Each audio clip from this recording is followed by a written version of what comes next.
한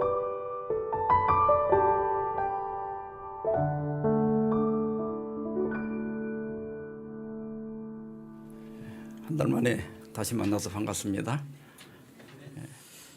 오늘은 성경적 건강 원리에 대해서 말씀을 드리는데, 제목은 너희 몸을 산 제물로 드리라, 이런 제목으로 말씀을 드리겠습니다. 우리 다 함께 로마서 12장 1절을 봉독하도록 하겠습니다. 시작. 그러므로 형제들아, 내가 하나님의 모든 자비하심으로 너희를 권하노니 너희 몸을 하나님이 기뻐하시는 거룩한 산 제물로 드리라. 이는 너희가 드릴 영적 예배니라. 지금은 이렇게 인기 있는 운동 경기가 뭔가요? 제가 잘 안 봐서 모르겠는데 하여튼 축구라든지 또 야구도 있겠죠. 그리고 요즘은 또 격투기 같은 것도 사람들이 좋아하죠. 그런데 로마의 하드리아누스 황제 시대에 그때는 검투사들의 이 결투 경기가 대유행을 했습니다. 그 당시 젊은이들은 그 검투사들의 근육과 그들의 몸매에 매료돼 가지고 하라는 공부는 안 하고 매일 근육질 몸매를 만드는 데 빠져 있었습니다. 이런 모습을 보고 로마의 유명한 풍자 시인인 유베날리스가 이렇게 말했습니다. 건강한 육체에 건전한 정신까지 깃든다면 바람직할 것이다. 그러나 로마인들은 그렇지 않다. 너희들의 건강한 육체에 제발 건전한 정신이 깃들기를 기도하라. 그러니까 이 유베날리스가 한 말의 의미는 뭐냐면, 종일 육체를 단련하는 데만 시간을 보내는데 너희가 그래가지고 어떻게 너희 머리에 건전한 정신이 깃들 수 있겠느냐, 이런 뜻입니다. 그런데 오랜 후에 존 로크는 이 말을 이렇게 고쳐서 인용을 했습니다. 건강한 신체에 건전한 정신이 깃든다. 이 말 많이 들어보셨죠? 이 말은 원래 유베날리스가 한 말의 의도와는 약간 차이가 있어요. 그러나 신체와 정신이 아주 밀접한 관련이 있다고 하는 사실을 잘 표현하고 있는 말입니다. 2012년 기사, 좀 오래되긴 했습니다만은, 경향신문에 마음과 몸은 하나라는 여러 증거들, 이런 제목으로 기사가 났는데요. 좀 읽어보겠습니다. 미국 캘리포니아대 나오미 아이젠버거 교수는 지난달 인간관계의 실패나 왕따 같은 마음의 고통을 느낄 때 반응하는 뇌 부위와 신체의 고통을 느낄 때 반응하는 뇌 부위가 겹친다는 연구 결과를 발표했다. 왕따를 당하거나 남에게 부탁했을 때 거절당하는 경우 신체적 고통을 느끼는 뇌의 부위가 활성화되고 고통을 느끼게 된다는 것이다. 마음의 고통과 신체의 아픔은 실제 뇌의 같은 영역에서 반응한다는 뜻이다. 쉽게 말하면 몸 따로 마음 따로가 아니다. 몸과 마음은 하나로 연결되어 있다, 그런 뜻입니다. 한국심리학회에서 마음과 신체와의 관계라고 하는 글을 발표를 했는데, 옛날의 철학자들이 한때 심신이원론, 보통 이제 영혼 문제를 다룰 때도 몸과 영혼이 따로 있다고 이렇게 하는 그 이원론이에요. 이것을 주장한 적이 있다. 이 이론은 사람의 마음과 몸은 서로 다르다는 것이다. 사람의 마음은 머릿속에 있고 그것은 몸과의 다른 형태를 취하며 영혼은 죽으면 몸에서 분리되어 밖으로 빠져나간다는 것이다. 그러나 최근에 와서 심신이론론, 우리 시브리인들의 그 인간론이고, 또 우리가 성경에서 배운 것이 심신이론론이죠. 이것이 더 지지를 받고 있는데, 이 이론은 마음과 몸은 일체라는 것이다. 그래서 마음, 즉 정신은 신체 기관을 움직이고, 또 반대로 신체 기관은 여러 가지 감각 정보를 뇌에 전달해서 서로 유기적으로 기능한다는 것이다. 그래서 과학이 발달하고 의학이 발달하고 심리학이 발달하면서 사람의 몸과 마음이 따로따로가 아니라 유기적으로 서로 영향을 주고받는다고 하는 것이 점차 밝혀지고 있습니다. 그래서 심리학자들에 의하면 의사가 환자를 대할 때 똑같이 약을 처방한다 할지라도 의사가 따뜻한 애정을 가지고 대하면 그 환자 치료가 훨씬 빠르다고 하는 것이 이제 임상학적으로 밝혀졌다고 하는 거예요. 이게 똑같은 약을 먹는데 의사가 잘 살펴주고 그 아픈 거에 대해서 공감해주고 또 치료에 대한 확신을 줄 때 하고 아주 무뚝뚝하게 약만 딱 줬을 때 하고 약의 효과가 다르다는 거예요. 그래서 마음과 우리 몸은 서로 연결되어 있다.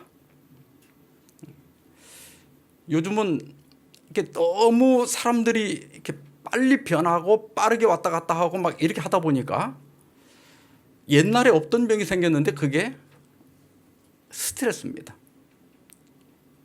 그러니까 지금은 아파서 병원에 갔는데 아무리 검사를 해도 검사상에는 아무 문제가 없다는 거예요. 나는 아파 죽겠는데. 그러면 최종적으로 의사들이 내리는 결론이 뭐예요? 스트레스 때문입니다. 그러니까 몸 따로 마음 따로 있는 게 아니라 몸이 건강하면 마음도 건전해지고 마음이 건강하면 몸도 건강할 수 있다 그런 거예요. 그래서 세계보건기구 WHO에서는 건강이란 단순히 질병이 없거나 허약하지 않은 것이 아니라 신체적, 정신적 및 사회적으로 완전히 안녕한 상태를 가리킨다 이렇게 정의했습니다. 그냥 병이 없는 게 건강한 게 아니라 육체적으로도 건강하고 정신적으로도 건강하고 사회적으로도 건강해야 된다. 근데 여기 하나 빠진 게 있죠. 영적으로도 건강해야 됩니다. 왜냐하면 사람이 영적 충족이 안 되면 신앙이 없으면 다른 것들이 아무리 안녕하다 하더라도 영혼의 진정한 만족을 누릴 수가 없기 때문입니다. 오늘 읽었던 로마서 12장 1절 아까 본문의 말씀에 너희 몸을 하나님이 기뻐하시는 거룩한 산 제물로 드리라 이렇게 얘기했습니다. 그런데 여기 제물로 드리라고 그랬잖아요. 그런데 구약 시대에 하나님께 드리는 제물은 일단 그 제물이 건강해야 됩니다. 그리고 흠이 없어야 돼요. 이게 뭐 다리를 절거나 이런 어떤 흠이 있으면 안 되고 심지어 양이 흰색깔이면 이게 검정 털이 여기 몇 개만 박혀 있어도 하나님께는 제물로 바칠 수가 없었어요. 그러니까 이 말은 뭐냐면 너희 몸을 잘 가꿔라. 너희 몸을 잘 돌봐라. 그것이 영적인 예배다. 그러니까 우리가 교회 와서 하나님을 예배하고 기도하고 뭐 말씀 듣고 이런 것만이 예배가 아니라 내 몸을 잘 돌보는 것도 예배에 속한다. 이건 그 당시 개념으로 볼 때는 상상조차 할 수 없는 개념입니다.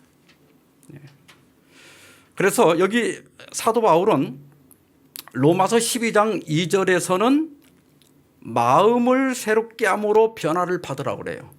그러니까 마음으로 드리는 예배에 대해서는 2절에 대해서 얘기하지만 또 몸으로 드리는 예배에 대해서는 1절에서 얘기를 해요. 그러니까 우리 신앙과 그다음에 우리 몸의 건강이 밀접하게 관련이 돼 있다. 그래서 우리가 교회를 잘 다니고 말씀을 잘 듣고 또 기도하는 것도 중요하지만 내 몸을 건강하게 가꾸는 것도 하나님께 드리는 예배다. 이런 사상을 오늘 본문이 우리에게 말씀해 주고 있습니다.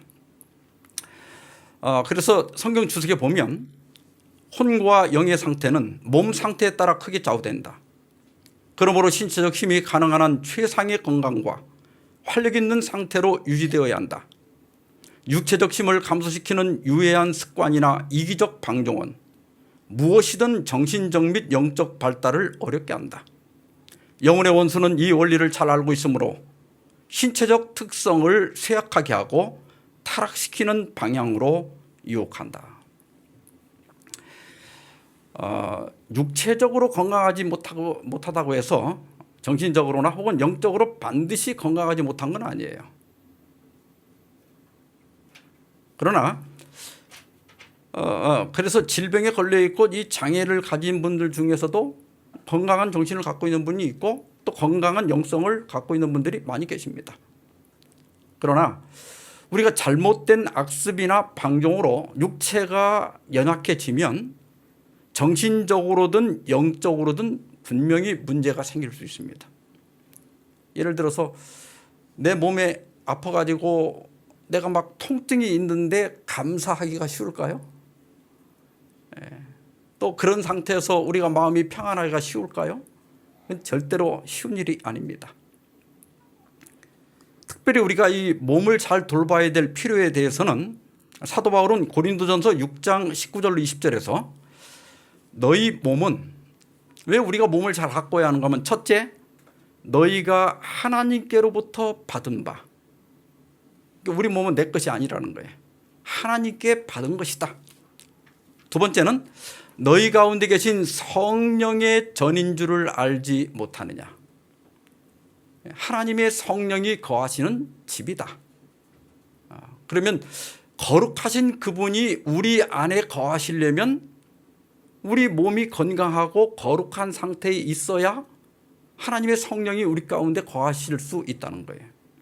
그 다음에 세 번째는 특별히 너희는 너희의 것이 아니라 값으로 산 것이 되었다. 이게 세 가지 이유입니다. 첫째는 우리 몸은 내 것이 아니라 하나님의 것이다. 그 다음에 성령의 전이다. 그 다음에 다시 그리스도의 피로 너희를 샀다. 그래서 너희 몸을 함부로 하지 말고 너희 몸으로 하나님께 영광을 돌리라. 그렇게 권면하고 있습니다. 우리 몸을 잘 돌봐야 한다는 건 뭐 우리가 옛날 우리 동양에서도 이야기가 많이 이렇게 가르쳐지고 있었죠. 공자는 제자 증자에게 이렇게 말했습니다. 신체 발부는 수지 부모요. 잘 아시죠? 신체, 몸하고 발, 털럭, 모든 이런 머리칼 같은 털럭. 근데 부는 이제 우리 피부입니다. 이건 다 우리 부모에게 받았으니 감불휘상이 효시지하라. 감히 다치거나 상처를 내지 않는 것이 효의 시작이다. 우리가 부모에게 받은 몸을 건강하게 잘 다치지 말고 가꾸는 것이 효도의 시작이다. 왜냐하면 그 신체를 누가 줬어요? 부모가 줬기 때문에. 그리고 내가 아플 때 나보다 더 아파하시는 분이 누구예요? 부모님이에요. 자식이 아프면 부모가 더 아픈 거예요. 차라리 내가 아팠으면 그러잖아요. 그 다음에 우리가 건강해야 또 부모를 잘 섬길 수 있죠. 효도도 할 수 있고. 그래서 우리가 신앙을 잘 하려면 영혼도 영적으로도 건강해야 되지만은 육체적으로도 건강해야 한다는 거예요.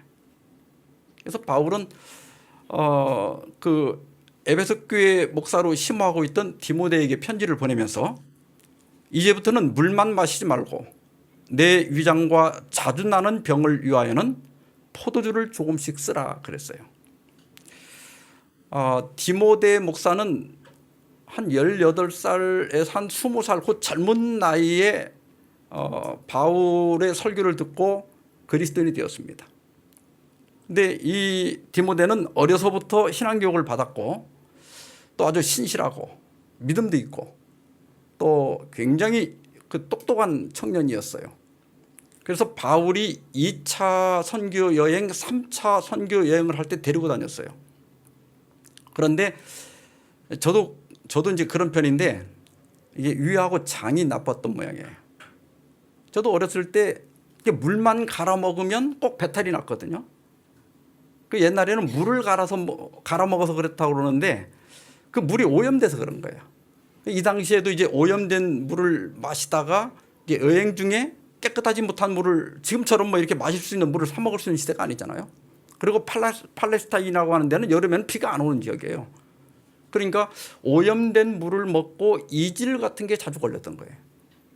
그러니까 이제 바울은 편지를 보내서 이렇게 오염된 물들이 오염될 가능성이 많으니까 그 물 대신에 좀 이렇게 더 안전한 포도주라고 되어 있지만 우리는 이제 포도즙으로 봐요. 그 포도즙을 좀 써라. 이렇게 건강에 대해서도 권면을 하고 있습니다. 그리고 사도 요한은 그 요한이 아주 아끼는 가이오라고 하는 사람에게 편지를 보내면서 이렇게 얘기합니다.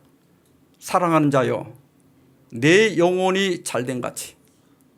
왜냐하면 이 에베소 교회에 디오드레바라고 하는 그 영지주의 신학을 가르치는 지도자가 있었어요. 그런데 다른 사람들은 거기 많이 넘어갔지만 이 가이오라고 하는 사람은 거기 넘어가지 않고 바울에게 배운 신앙을 잘 지키고 있었어요. 그래서 네가 그렇게 영혼이 잘된 가치가 뭐냐면 네가 이 이설과 진리를 분별하고 하나님을 잘 섬기는 것처럼 이게 신앙도 잘해야 되지만 또 네가 범사에 잘 되고 이건 뭐예요? 네가 사업에도 잘 되고 그다음에 강건하기를 내가 간구하노라. 그건 뭐냐면 육체적으로 건강하기를 내가 기도한다. 그래서 우리가 신앙도 잘해야 되지만은 또 이 세상에서도 형통하고 뿐만 아니라 육체가 건강한 것이 신앙을 잘하는 것이다. 그래서 우리가 육체도 잘 돌봐야 한다. 이것이 이제 성경이 가르치는 건강의 중요성입니다. 성경이 말씀하고 있는 건강의 원칙을 좀 말씀드리면 출애굽기 15장 26절에 이르시되 너희가 너희 하나님 나 여호와의 말을 들어 순종하고 내가 보기에 의를 행하며 내 계명의 귀를 기울이며 내 모든 규례를 지키면 내가 애굽 사람에게 내린 모든 질병 중 하나도 너희에게는 내리지 아니하리니 나는 너희를 치료하는 여호와임이라. 보통 우리가 여호와 라파 그렇게 많이 얘기하죠. 여호와 라파 치료하는 여호와.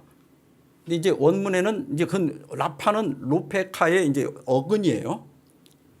근데 여기 그 라파라고 하는 말이 치료하다 이런 뜻도 있지만 건강하게 하다 이런 뜻도 있어요. 그런데 여기 전체 말씀의 의미를 이렇게 보면 너희가 이렇게 내 계명과 규례를 잘 지키면 애굽 사람에게 내린 모든 질병 중 하나도 너에게 내리지 아니하리니 이건 치료가 아니라 예방이죠. 그러니까 치료하는 여호와 이렇게 번역해도 틀린 건 아니지만 나는 너희를 건강하게 하는 여호와다. 이렇게 번역하는 것이 이 문장에서는 원뜻에 더 가까워요. 나는 너희를 건강하게 하는 여호와다. 그래서 내가 너에게 준 규례를 잘 지키면 애굽 사람들이 걸렸던 그 모든 질병에 하나도 너희는 걸리지 않을 것이다. 이런 말입니다. 이제 성경은 이제 모든 걸 하나님의 허락하에 일어나기 때문에 내가 애굽 사람들이 내린 질병 이렇게 한 거지. 지금 우리식으로 하면 애굽 사람들이 걸렸던 그 모든 질병을 너희는 하나도 걸리지 않을 것이다. 그런 뜻이에요. 근데 어떻게 하면? 계명을 잘 지키면.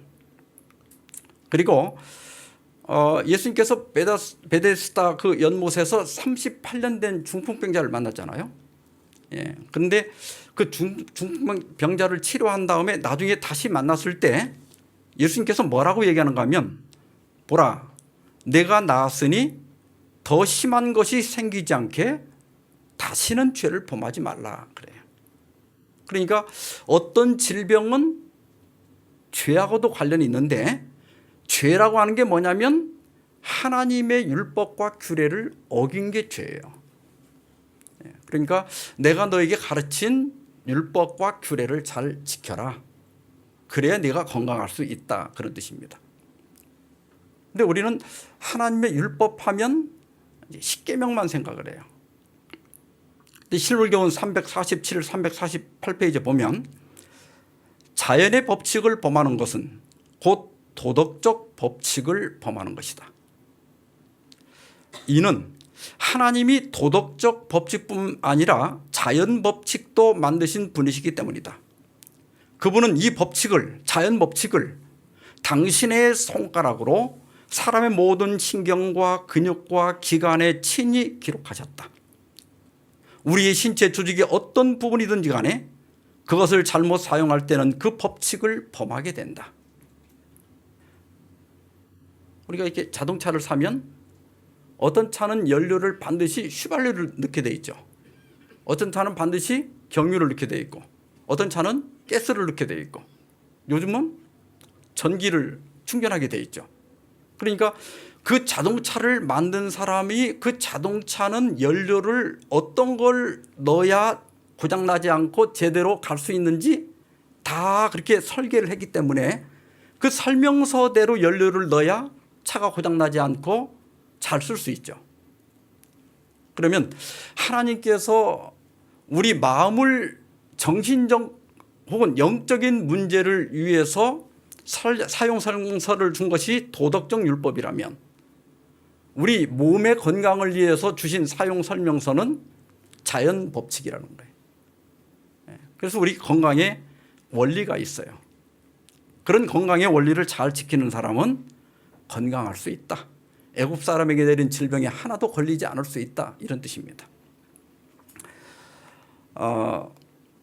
알렌 데보 박사가 사회지수 연구에서 라이프 스타일, 그러니까 생활 양식의 중요성을 이 도표로 설명을 하고 있는데, 이제 우리가 자주 걸리는 각종 질병들이나 또 사고가 있고요. 그다음에 이제 의료 혜택, 환경, 생물학적 요인, 생활 양식, 이 중에 어떤 것이 영향을 많이 미치나 이게 봤는데, 암을 보면 의료 혜택이 10%, 환경이 24%, 생물학적 요인이 29%, 생활 양식이 37%나 돼요. 그러니까 암은 우리가 의료 혜택, 조기 발견을 통해서도 좀 이렇게 미리 쉽게 치료할 수도 있고 예방할 수도 있지만 더 중요한 게 뭐라는 거예요? 생활 양식이라는 거예요. 라이프 스타일이 훨씬 더 큰 영향을 끼친다는 거예요. 그래서 각종 질병이나 사고까지라도 전체 종합을 해보면 의료 혜택이 11%, 환경이 19%, 생물학적 요인이 27%, 생활 양식이 43%나 돼요.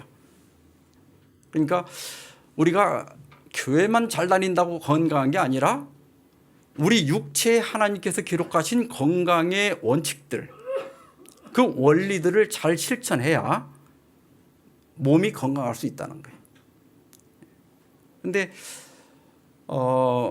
도덕적 율법이 십자가 이후에 폐지될 수 있나요? 나 외에 다르시는 데게 있게 말지니라. 이게 십자가 후에는 폐지돼 갖고 이제 아무 신이나 믿어도 구원 받을까요? 절대 불가능하잖아. 십자가 이후에 살인하지 말라는 계명을 안 지켜도 될까요? 절대 불가능한 거예요. 마찬가지로 구약 시대에 이건 해롭다 한 것이 십자가 이후에 갑자기 그 동물이 우리에게 전혀 해를 안 끼칠까요? 어떤 음식이 구약 때 해로웠으면, 구약 시대에 술이 해로웠으면 신약 시대에도 술이 해로운 거야. 왜냐하면 음식이 변하지 않고 우리 몸이 변하지 않기 때문에. 그러니까 이게 오늘날 기독교에서 건강 법칙을 하나의 의문의 율법과 똑같이 쳐가지고 십자가에서 의문의 율법이 폐지된 거에다가 다 몰아넣는 거예요. 그래서 신약 시대에는 그냥 감사함으로 먹으면 된다. 그 결과 많은 그리스도인들이 질병에 시달리고 있는 것이 사실입니다. 가리포본 기별 2권 287페이지에 보면 하나님의 치료제들은 자연계 가운데 있는 단순한 요소들로서 이렇게 시작이 돼요. 그러니까 이 자연계 안에 하나님께서 우리의 건강을 위한 여러 치료제들을 두셨는데, 여기 보면 뭐 맑은 공기, 또 물 정결함, 뭐 적당한 영양식, 생활의 순결성, 하나님께 대한 굳건한 신뢰, 그다음에 밑에는 운동이 하나 되고 나머지 중복되고요. 또 정결하고 아늑한 주택, 그다음에 또 뭐 이 공기도 호흡하는 방법을 또 배워야 되고, 또 물을 응용하는 방법을 또 배워야 돼요. 어떤 때는 따뜻한 물로 치료해야 되고 어떤 때는 차가운 물로 치료해야 되고 또 마시는 물의 온도는 어떤 게 좋고 이렇게 응용하는 방법이 또 필요하고 그다음에 여기 이제 태양광선이 나오죠. 그래서 가장 우리 건강의 핵심적인 치료제들을 모아놓은 것이 여러분들이 많이 들어본 뉴스타트예요. 그런데 보통 우리가 이제 너트리션 하면 그냥 영양 이렇게만 생각하는데 영양제를 많이 먹는다고 건강한 게 아니죠. 그래서 그 내용을 전체 풀어보면 균형진 영양 섭취입니다. 너무 한쪽으로 치우치지 않도록. 그 다음에 엑서사이즈도 그냥 운동이 아니라 규칙적인 운동. 몰아서 하지 말고 규칙적으로 해라. 그 다음에 물도 적절히 사용해야 돼요. 이것도 과도하면 안 돼요. 또 너무 부족해도 안 되고. 그 다음에 선라이트, 햇빛도 너무 쬐도 또 피부암이 생길 수 있죠. 그러니까 이 햇빛도 적당량의 햇빛이 필요하고 템퍼런스, 이것도 이제 규모가 있는 절제 생활. 절제도 너무 지나치면 또 극단에 치우칠 수 있어요. 그 다음에 공기도 그냥 공기가 아니라 신선한 공기, 또 휴식도 충분한 휴식, 트러스트, 하나님을 신뢰하는 것. 이 8가지는 뭐 여러분들이 잘 알고 있기 때문에 제가 하나하나 설명하지는 않고 중요하면서도 잘 실천이 안 되는 거. 그 2가지만 오늘 좀 말씀드리려고 그래요. 먼저 너트리션, 영양 문제인데요. 하나님께서 우리에게 본래 주신 음식이 무엇인지는 다 아시죠?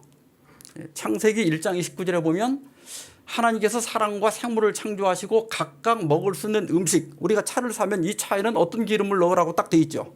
그것처럼 사람은 뭘 먹으라고 딱 사용 설명서가 따라와요.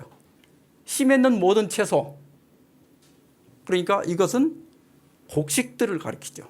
곡류들. 그 다음에 씨 가진 열매 맺는 모든 나무, 이것은 과일들이죠. 근데 여기에 견과류가 빠지면 안 돼요. 이 견과류가 조금 비싸긴 하지만 혈관 건강을 위해서 채식하는 사람들이 견과류를 많이 먹지 않으면 나중에 이 혈관에 문제가 생겨요. 그래서 견과류까지 포함시켜야 됩니다. 그 다음에 나머지 모든 생물들에게는 내가 푸른 풀을 준다 그랬어요. 그러니까 여기에는 풀도 포함이 되고 또 야채도 포함이 되죠. 이렇게 해서 하나님께서 우리에게 주신 오리지널 식품은 뭐예요? 채식하는 거예요. 그런데 노아 홍수가 끝난 다음에 이제 먹을 것들이 다 초토화돼 버린 거예요. 홍수로 인해서. 그래서 하나님께서 창세기 9장 3절에 모든 산 동물은 너희의 먹을 것이 될지라 채소같이 내가 이것을 다 너희에게 주노라. 그래서 처음으로 육식을 허락해 주시는데 이건 우리가 평소에 먹을 수 있는 정상적인 식사가 아니라 비상식량입니다. 먹을 게 전혀 없는 상황에서 일단 새로운 곡식이 나올 때까지 살아남기 위한 비상식량이었어요. 그런데 이런 비상식량을 줄 때도 아무거나 먹으라는 것이 아니라 가려서 먹게 말씀하셨어요. 이 동물, 고기 중에서도 먹을 수 있는 게 있고 먹을 수 없는 게 있고 정결한 게 있고 부정한 게 이미 구분이 돼 있었어요. 노아 홍수 이전에. 그래서 하나님께서 방주에 이 짐승들을 태울 때 정결한 짐승은 암수 7씩, 그 다음에 부정한 것은 암수 2씩을 태우라고 했거든요. 이미 정결한 짐승과 부정한 짐승이 나누어져 있었습니다. 그리고 레위기 11장에 가서 이제 모세 시대에 와서 고기 중에서 먹을 수 있는 것과 절대 먹으면 안 되는 것들을 구분해 주셨는데 잘 아시는 것처럼 육지동물은 이 2가지가 같이 있어야 돼요. 굽이 쪽발이 되고 굽이 갈라져야 돼요. 그리고 되새김질을 하는 거. 그러니까 말은 굽이 갈라지지 않았죠. 이 2가지를 다 갖춘 건 대표적인 게 소나 양입니다. 그 다음에 어류는 비늘과 지느러미가 있는 거. 이 2가지가 같이 있어야 돼요. 그러니까 붕어, 잉어, 꽁치 이런 것들이에요. 그런데 여러분들이 잘 보시면 육지 짐승은 대체로 채식하는 겁니다. 그죠? 육식하는 동물이 아니라 되새김질을 한다는 건 채식한다는 뜻이에요. 그 다음에 어류, 비늘과 지느러미가 다 있는 건 이게 물속 바닥에서 사는 생물들이 아니고 수중을 이렇게 왔다 갔다 하는 동물들이에요. 물고기들입니다. 그러니까 아무래도 가라앉은 것들은 여러 해로운 것들이 거기 농축돼 있을 가능성이 있죠. 미꾸라지나 이렇게 땅속에 사는 것들은. 그러니까 훨씬 더 오염이 덜 된 걸 먹으라는 거죠. 근데 조류는 이렇게 딱 어떤 특징을 구별하지 않고 먹을 수 없는 조류들, 독수리, 솔개 이렇게 가지고 여기 20가지를 얘기했어요. 근데 어떤 분들은 요 20가지만 빼고 다 먹어도 된다 이렇게 생각하는데 히브리 사람들이 알고 있던 것 중에서 20가지를 골라주신 거예요. 근데 이것도 이제 특징이 뭐냐면 주로 고기를 먹는 새들, 또 썩은 고기를 먹는 새들이 금지돼 있어요. 그러니까 이제 곡식과 이렇게 보통 닭도 곡식과 육식을 같이 하죠. 잡식을 하죠. 그러니까 곡식을 어느 정도 먹는 건 허용이 돼 있고 육식만 주로 하는 것들은 거의 금지돼 있어요. 그렇게 구분하면 제일 쉬워요. 그러니까 닭은 모이도 먹지만 개구리도 먹어요. 그래서 그런 건 좀 더 훨씬 정결하다. 고기만 먹는 것보다는 훨씬 낫다. 건강에 좋다는 거예요. 그다음에 곤충은 날개가 있고 뛰는 다리가 있는 거. 우리가 이제 어렸을 때 대표적으로 농촌에서 먹던 게 메뚜기. 이런 것들은 먹을 수 있다. 그런데 이 육식동물과 초식동물의 그 이빨을 비교해 보면 육식동물은 고기를 찢기 좋게 송곳니가 발달돼 있고 초식동물은 풀을 뜯기 좋게 앞 윗니가 있고 또 풀과 곡식을 갈도록 어금니가 발달돼 있어요. 그런데 우리 인간은 과일을 베어 물기 좋은 앞니가 있고 곡식을 갈기 좋게 어금니가 발달돼서 초식동물에 가깝다. 이빨의 모양이. 그리고 이 턱의 운동도 육식동물은 상하 운동만 하죠. 그냥 물어서 찢으면 되니까. 그러나 초식동물은 상하 운동도 하지만 좌우 운동을 해요. 곡식을 갈아야 되기 때문에. 근데 우리 사람도 상하 운동과 좌우 운동을 하기 때문에 이 구강의 구조도 초식동물에 가깝다. 그 다음에 육식동물과 초식동물의 소화기를 보면 예를 들어서 이제 고양이는 육식동물이죠. 근데 육식동물들은 대개 보면 이 소장과 대장이 굉장히 짧아요. 왜냐하면 고기는 영양가는 높지만 섬유질이 없죠. 근데 이것이 빨리 지나가도 영양은 충분히 섭취할 수 있을 뿐만 아니라 장 속에 오래 머물면 이게 부패가 돼요. 썩는다고. 체온에 의해서 이게 부패가 일어나면 그 독이 이제 해를 끼치기 때문에 이게 짧아가지고 빨리 나가게 돼 있어요. 근데 초식동물은 양은 보면 소장하고 대장이 엄청 길죠. 왜냐하면 이게 주로 이제 영양이 그 섬유질 안에 숨어 있기 때문에 오랫동안 장을 통과해야 충분한 영양을 이렇게 흡수해낼 수가 있고 또 풀이나 이런 것들은 뱃속에 오래 있다 할지라도 부패가 고기에 비해서 훨씬 잘 안 되기 때문에 안전하단 말이에요. 그런데 사람의 이 소장과 대장을 이렇게 보면 유식동물에 가까워요? 초식동물에 가까워요? 초식동물에 가까워요. 그래서 굉장히 길다고. 우리가 옛날에 없어서 못 살 때는 뭐 영양실조돼서 뭐 어렸을 때 애들 잘 못 먹으면 뭐 머리에 뭐 빠방이라고 그래갖고 머리 이렇게 동그랗게 빠지기도 하고 뭐 얼굴에 버짐이 피기도 하긴 했지만 옛날에 뭐 당뇨니 뭐 대장암 같은 게 별로 없었다고. 근데 우리가 경제적 수준이 좋아지면서 육식을 많이 하면서 대장암 이런 발생률이 굉장히 높아지고 있어요. 근데 육식을 하더라도 뭐 하루에 50g인가 60g밖에 그 영양학자들은 그만큼만 먹어도 충분하대요. 근데 우리는 막 고깃집 가가지고 막 엄청나게 먹잖아. 그러니까 그게 이제 몸에 다 썩어가지고 질병의 원인이 된다는 거예요. 하나님께서 이제 비상식량으로 노아 홍수 후에 육식을 허락하셨지만 아담부터 노아까지 10대인데 이제 에녹은 승천했으니까 빼고 평균 나이가 912세예요. 그런데 셈부터 시작해가지고 아브라함까지 또 10대거든요. 이때 평균 나이가 317세야. 그러니까 수명이 얼마로 줄어들어요? 거의 3분의 1로 줄죠. 그 이유는 기후나 환경이 변했기 때문일 수도 있고요. 그다음에 기후나 환경이 변하면 어떤 식물들은 없어졌을 것이고 또 어떤 것들은 영양가가 질이 떨어진다고. 그렇잖아요. 예. 그리고 그 음식물이 영양가가 훨씬 이렇게 낮아지는 거죠. 예. 그러다 보니까 그리고 이제 영양가도 낮을 뿐만 아니라 육식을 하면서 여러 가지 질병이나 유전자 변이가 일어나면서 이렇게 수명이 줄어든 걸 볼 수가 있고, 그다음에 세월이 더 흘러서 모세 시대가 됐을 때는 모세가 뭐라 그래요? 우리 연수가 70이요 강건하면 80이라. 그렇게까지 인간의 수명이 줄어든 걸 볼 수 있어요. 그래서 육식이 하나님께서 허락하셨다고 지금도 마음대로 먹을 게 아니라 그건 비상식량이었다는 걸 기억해야 돼요. 그래서 언제나 오리지널 식품으로 돌아가는 것이 안전하다. 여기 삼육대학을 중심으로 한 30분 이내에 이렇게 있는 식당을 가서 주문할 때 삼육식으로 주세요. 그러면 알아서 뺄 거 빼고 갖다 줘요. 그죠? 근데 저도 처음에 그냥 삼육식으로 주세요 하고 먹었는데, 어떤 때는 막 닭고기도 나오고 어떤 때는 소고기도 나오더라고. 그래서 나 이 소고기 안 먹는데 그랬더니 그러면 말씀을 하셨어야지요. 그래요.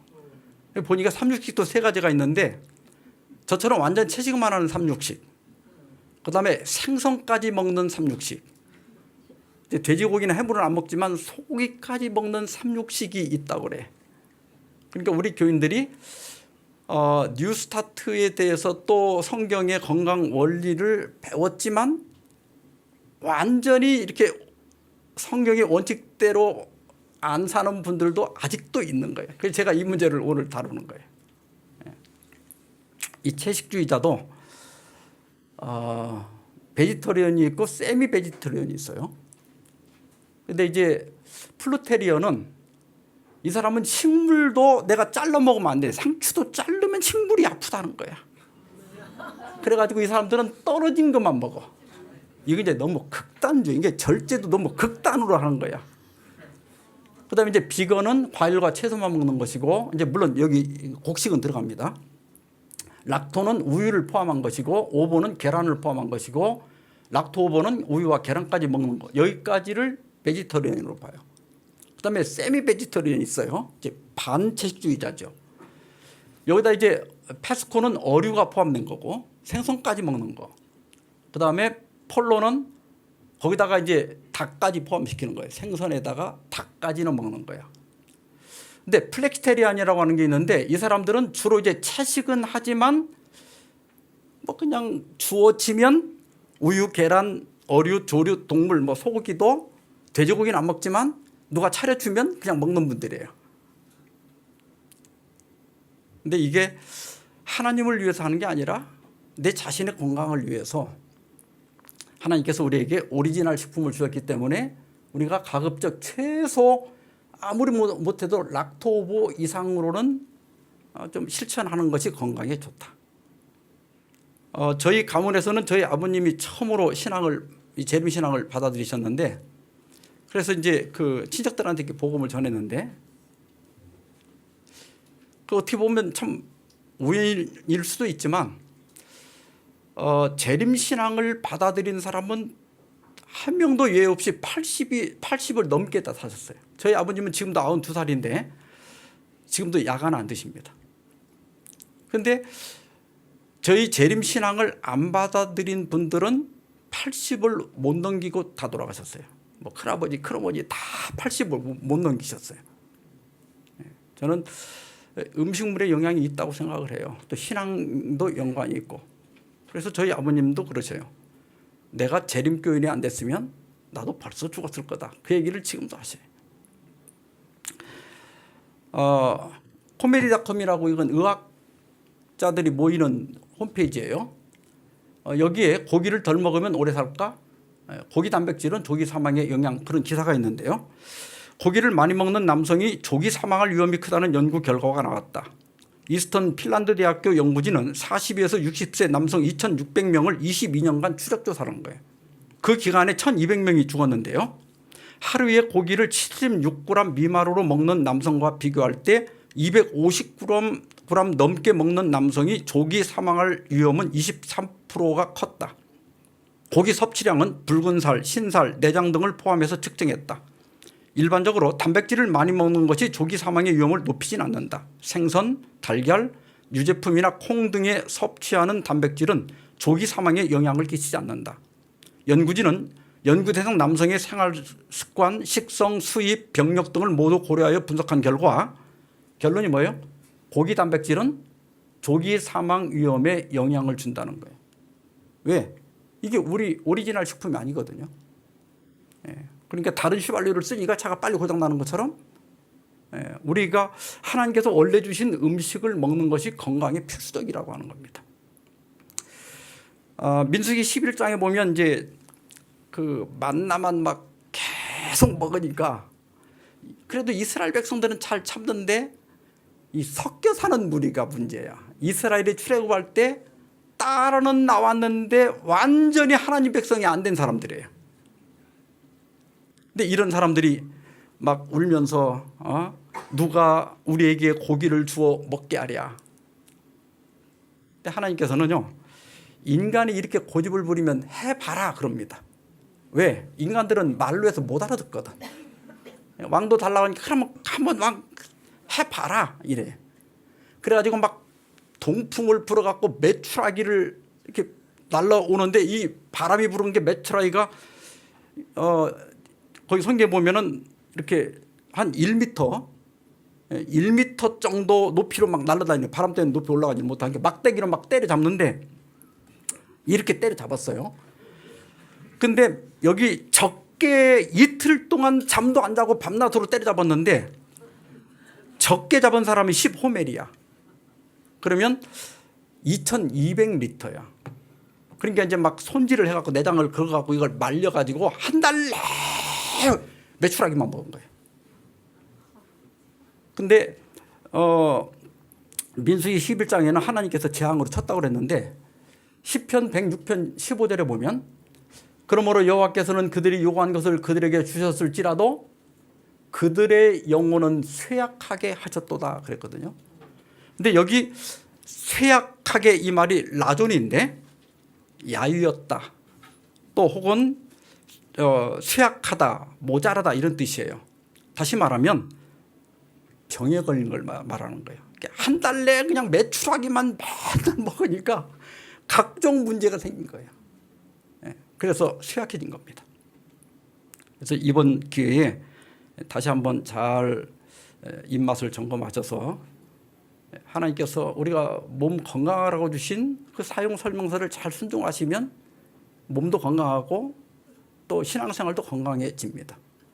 하나만 더 말씀드리면 절제와 관련된 겁니다. 고린도전서 9장 25절에 보면 이기기를 다투는 자마다 모든 일에 절제하나니 그랬어요. 고대 그리스에서 올림픽이 시작됐잖아요. 그러니까 바울은 그 올림픽에 출전하는 선수들이 그 연습하는 걸 다 알고 있었던 거예요. 그 사람들도 이 면류관을 쓰기 위해서 절제한다. 그러면 부절제한 게 뭘까?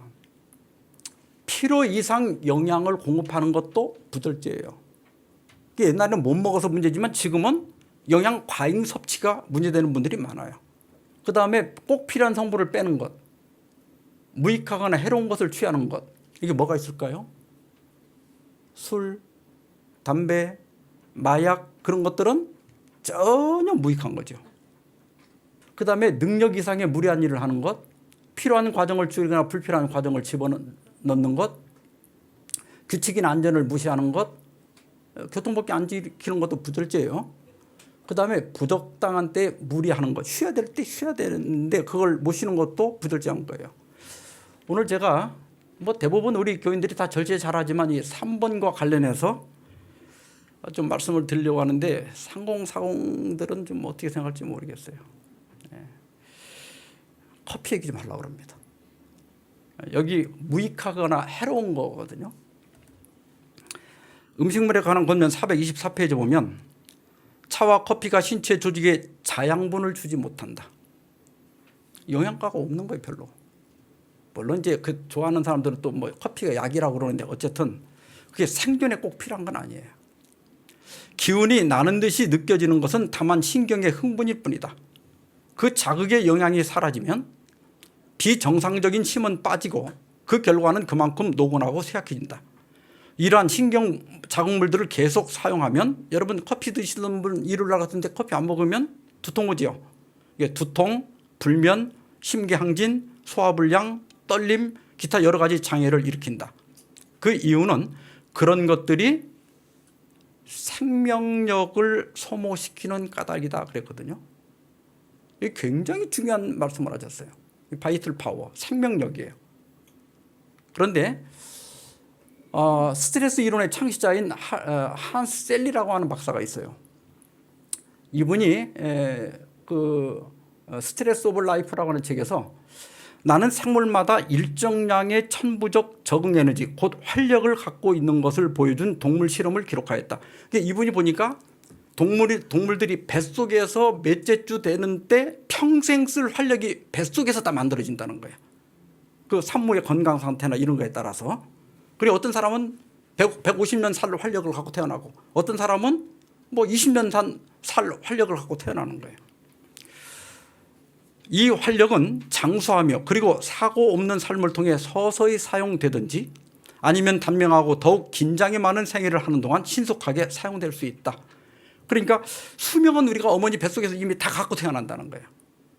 그런데 그 내가 120년을 갖고 태어났다면 120년을 누리느냐 못 누리느냐는 내가 오늘 써야 될 양을 오늘 것만 끌어 써야 돼.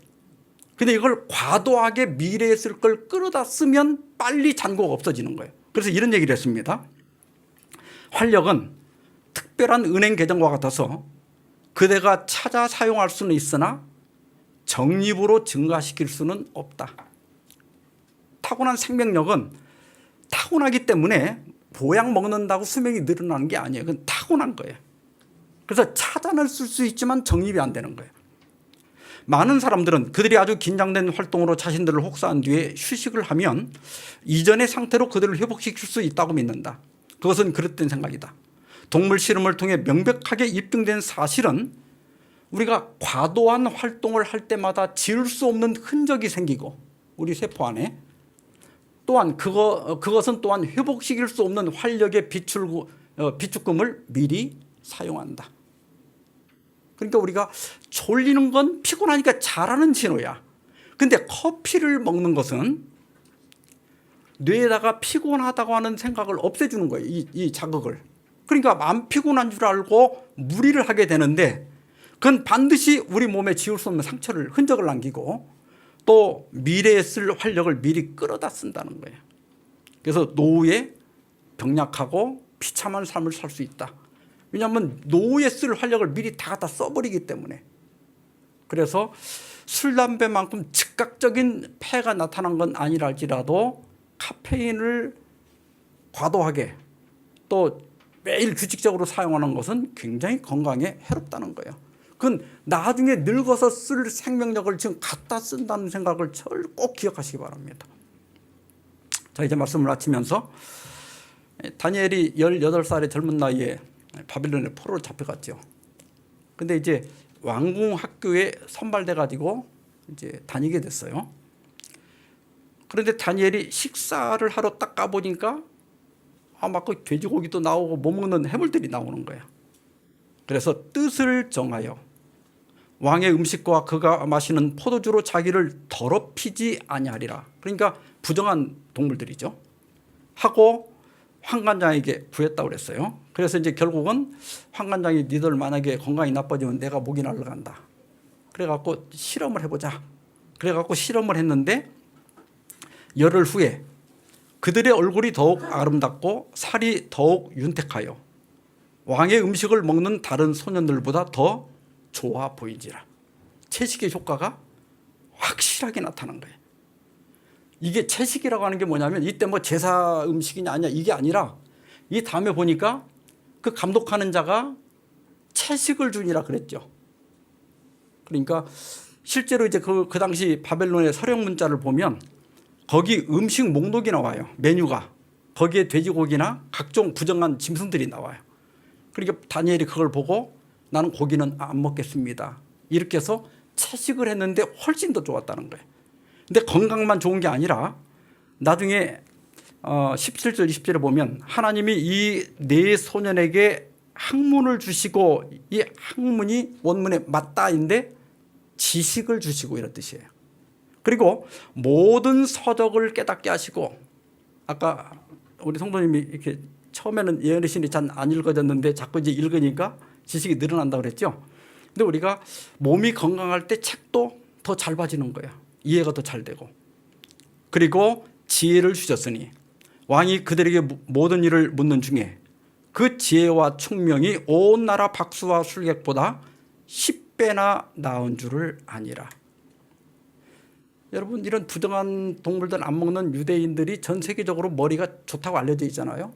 우리나라 사람들도 지능이 굉장히 높은데 옛날에 우리나라 사람들도 거의 채식했다고. 비빔밥이 이게 채식이 아주 가장 기본 아니에요? 근데 이 좋은 음식을 놔두고 막 불고기를 막 몇 인분을 갖다가 먹고 이렇게 하면서 건강이 나빠지고 각종 성인병이 많이 생기게 된 거예요. 우리가 정리하면 신앙을 잘하는 것도 중요하지만 우리 예배가 교회 잘 다니는 것도 중요하지만 몸을 잘 가꾸는 것도 중요한 영적인 예배다. 왜냐하면 몸과 마음이 연결되어 있기 때문에. 모쪼록 하나님의 이런 건강 원리에 잘 순종해서 우리 모두 영육간에 건강하길 바라면서 말씀 마치겠습니다.